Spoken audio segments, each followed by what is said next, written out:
ajira kwenye kata yetu ya Pela. Lakini la mwisho kipekee sana, Mheshimiwa Mbunge, mara mwisho ulikuja Malivundo, kulikuwa na changamoto kubwa ya vifaa vya michezo.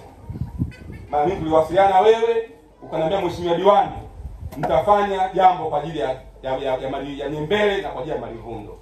Kupitia Mkango Cup ambayo wewe ni mdau mkubwa sana na mwezeshaji mkubwa, vijana wetu hawa wa Nyembele na Malivundo leo hii hawana shida ya jezi wala shida ya mipira.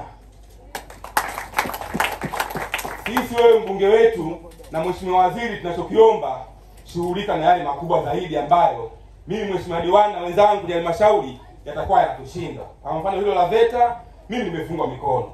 Siwezi kufika mbali zaidi bila kukushirikisha wewe.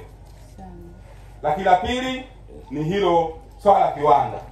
Nimewaambia wale wa China kama jamani, hili jambo mnapotembea kwenye wizara mbalimbali mkikwama, niambieni. Mheshimiwa wetu mbunge yuko tayari kutuwezesha kiwanda kitekelezwe kwa haraka iwezekanavyo. Kwa hiyo siku yoyote Mheshimiwa mbunge, ukipokea simu ya KEDA, ujue ajenda yetu pale ni lile eneo liweze kutumika kwa ajili ya kiwanda cha KEDA pale Kingo. CCM oye.